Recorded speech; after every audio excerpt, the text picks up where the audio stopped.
Hi, StoryFilm here and welcome to my channel. Today, I am going to tell a story about a 2021 American supernatural comedy film called Ghostbusters Afterlife. Before we begin, get yourself something to eat and drink, find a comfortable place, and enjoy the story. The film begins with a truck bursting out of a mine and being chased by an unseen ghostly figure. The man in the truck makes it back to his house and tries to set a giant ghost trap, but the trap fails when he cannot activate it. He runs back into the house and prepares, but the ghost catches him in his chair and kills him.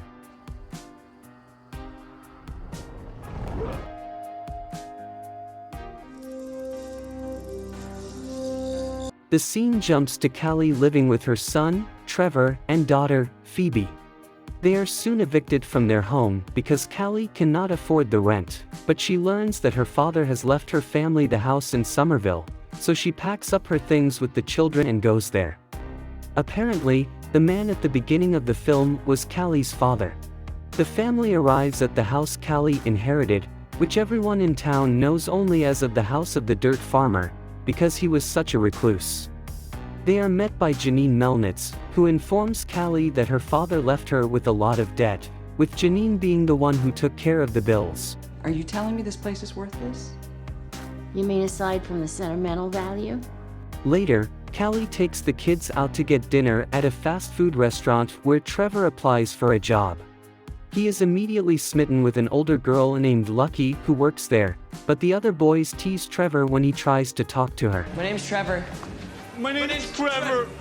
Dude, that was great. Dude, that was really cute. When they return home, Phoebe notices that her chessboard and pieces are scattered on the floor, so she rearranges them before going to bed. Meanwhile, Trevor walks around outside and goes to the barn, where he discovers an old car.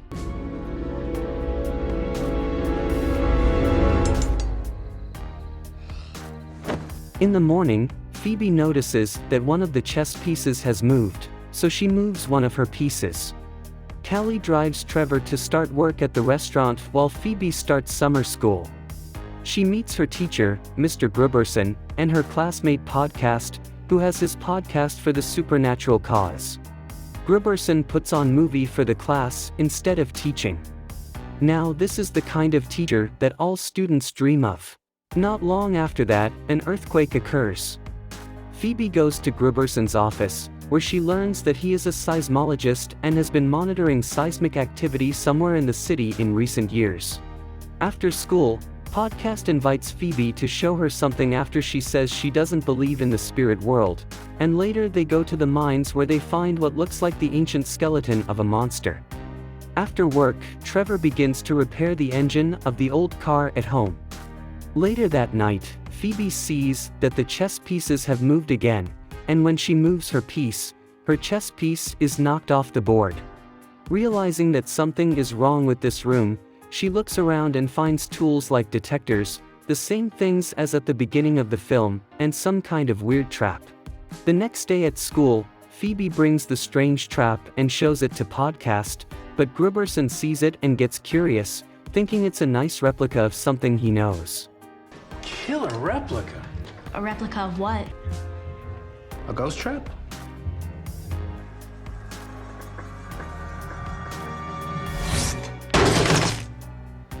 Wait a minute. This thing is real? He brings up the old ghost sightings and shows Phoebe and Podcast, who are still confused, a video of the original Ghostbusters after they saved Manhattan from destruction in the 1980s. At that time, Phoebe realized that her grandfather is one of a Ghostbuster. Gruberson takes them outside the school to see how the trap works, but they accidentally unleash a monstrous ghost that flies toward the mine. With his car's windshield broken, Gruberson brings Phoebe and Podcast back home, where it appears there is some chemistry between Callie and Gruberson. There's the dining room.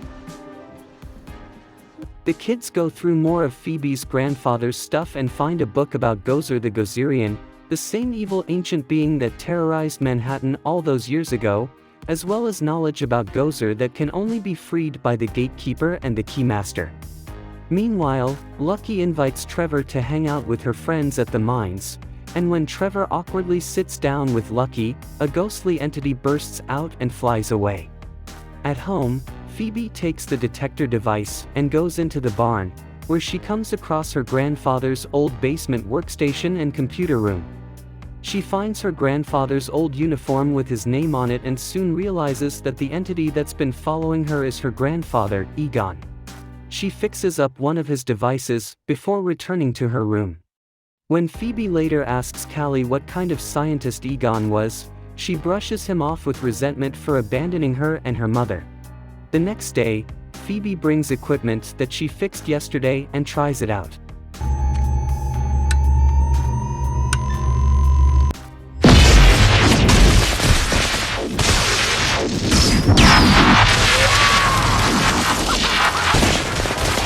Oh my gosh! They then hear a noise coming from inside a building and find a blue sticky ghost, which they call Muncher because it eats metal. The ghost discovers Phoebe and Podcast and attacks them by roaring out metal shards at them. They fight back by firing the proton beam at Muncher, causing him to fly away. They chase the ghost just as Trevor comes in after fixing the old car and taking it out for a spin. Phoebe could hardly believe Trevor is driving the Ecto-1, the name of Ghostbuster car she saw on YouTube. She and Podcast immediately get in to catch up with Muncher, with Phoebe sitting on the car's retractable seat and continuing to fire the proton beam at Muncher.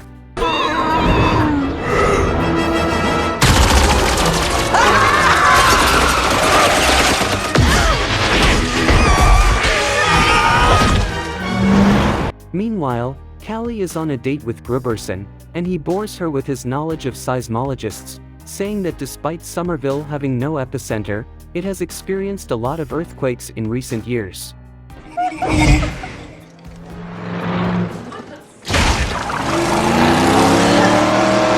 The three chase Muncher outside the city toward the mine before finally catching the ghost and trapping him with a remote-controlled trap.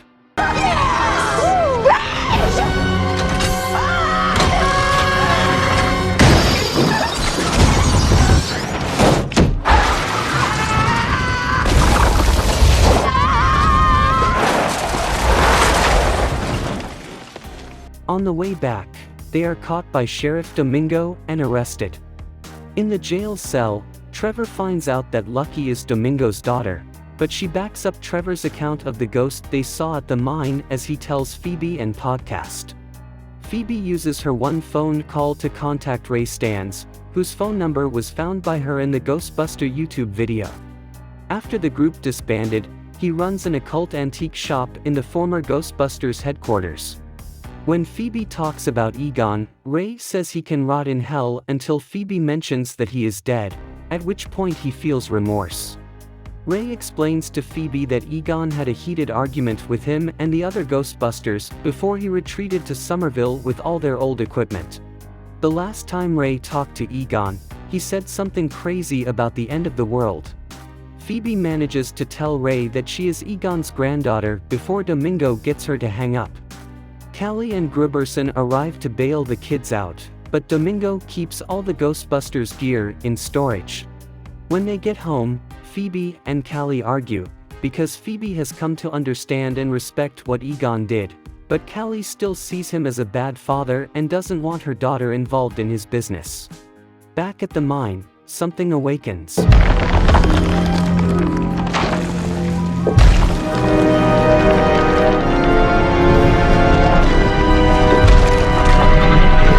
Gruberson goes to Walmart to buy something, but then he notices little bags of Stay Puft marshmallows come to life and little marshmallow men pop out of the bags.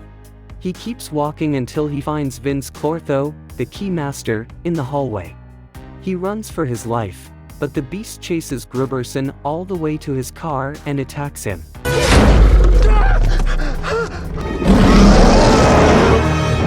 The next day, Phoebe, Podcast, Trevor, and Lucky go to the mine to investigate further. They find a temple with a statue of Gozer and the preserved body of Ivo Shander, a cult leader devoted to Gozer.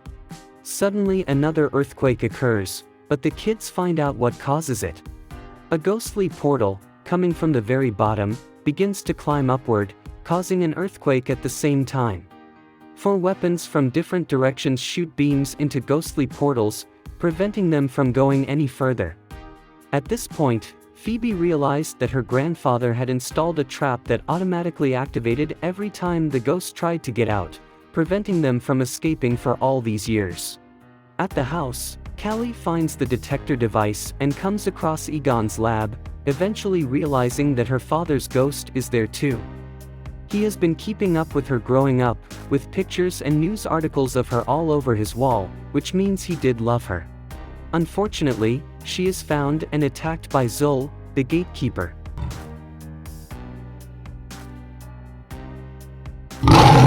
The kids return home to find Callie possessed by Zol. She goes wild and attacks them before running away, while Gruberson, now possessed by Vince Clortho, takes out Egon's trap, causing many evil ghosts to be set free. The kids go to Egon's lab and get his equipment and uniforms to try to stop Gozer themselves. While panic breaks out in the city, the kids go to the police station where they free Muncher so he can eat his way through the metal bars and get the confiscated equipment. While this goes on, Zol and Vince Clortho gather to summon Gozer. The new Ghostbusters drive toward the site of chaos, as Zol and Vince Clortho bring out the old temple and revive Gozer's human form. Shander awakens and tries to appease the evil ghost, but Gozer tears Shander into 2 pieces. While Phoebe distracts Gozer, Podcast manages to trap Zol and free Callie from her possession, thus weakening Gozer. They leave immediately, while Vince Clortho tries to free the captured Zol. It's the gatekeeper. Gatekeeper? If the gatekeeper and the keymaster reunite. 1 second.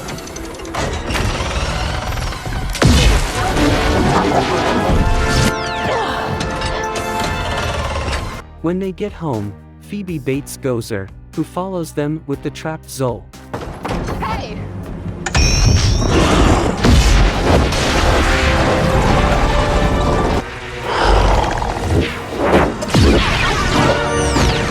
Unfortunately, Gozer got the trap and breaks it, releasing Zol to possess Lucky, allowing Gozer to regain her power. And just about when she tried to kill Callie and the other kids, Hey, Flat Top! Have you missed us? the original Ghostbuster arrives and Ray, Peter, and Winston shoot the ghost and cross the beams to increase its power, but the evil ghost overpowers them and breaks through. Phoebe tries to fight Gozer alone, and when Phoebe can't seem to keep up, Egon's spirit materializes and helps her hold it right. He stands alongside his former friends and partners, and together with Trevor and Podcast, they manage to activate the trap and suck Gozer and all the ghosts that escape into it. After it's all over, Trevor helps Lucky get out of the shell that was once Zol, and Gruberson also gets out of the Vince Clortho shell. Egon's ghost looks at his friends, as they reconcile over their earlier feud, and Callie is finally able to hug her father before he crosses over.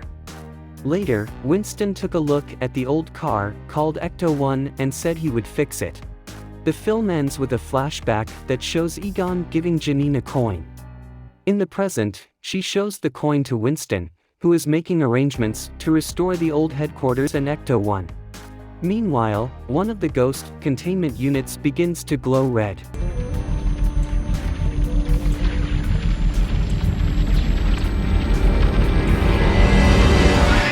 Thank you for watching. Like, share and comment below if you like the recap and subscribe for more video.